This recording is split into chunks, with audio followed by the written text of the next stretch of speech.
can you speak to that? I know we're going a little off topic though, but I'd like to camp here for Okay. just a second. Yeah. Can you speak to women who are really struggling with those shames, as shame messages or thoughts, as far as how can they recognize those? Because sometimes they kind of worm their way in without even Yeah. realizing it. And how can they address those to start to work through it? So I think what we're really talking about, the shame that you're talking about, is carried shame. So carried shame is when someone is operating outside of their own value system. And so because they're operating outside of their values, they're being shameless. We would say that they're in shameless behavior. So they're not in touch with their own healthy conscience and values that would help them behave appropriately in the world and treat people that they love in accordance with their values. Okay, so they're being shameless.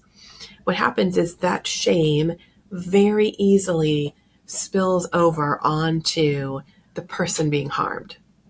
So in this case, it spills right over onto betrayed partners, and partners end up carrying the shame for the cheating partner.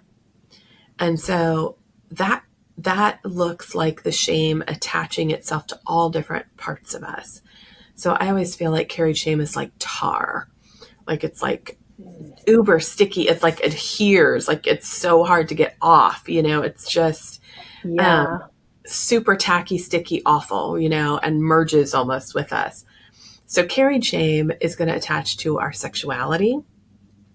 It's going to attach to, our feelings about our body, our sexual preferences, our sexual desire level, all the different pieces of our sexuality we can have shame about and feel like we are in some way, something is not right with us, right? Something is wrong with our sexuality. It often also attaches for betrayed partners to their sense of, like, if you think about this, every betrayed partner I've ever worked with in the world has said, I feel like a fool. Right? I feel like a fool. I Absolutely. feel like a chump. I feel like I was duped. And that is actually carried shame. That is Hmm. actually carried shame because you exhibited in your relationship a healthy behavior, which is trusting your partner. Your partner took advantage of the trust and betrayed you.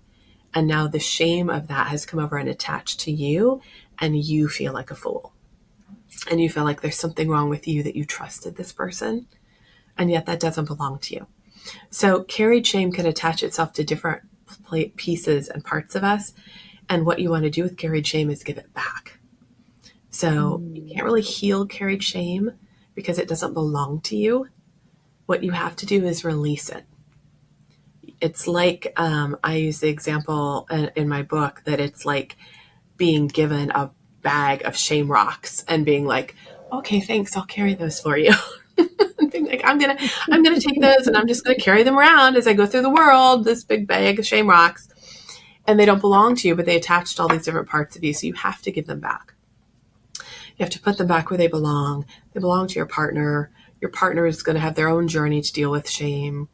It's not your job to figure that out for them, right? But it is your job to let go of it, to release it and know this is not actually my shame.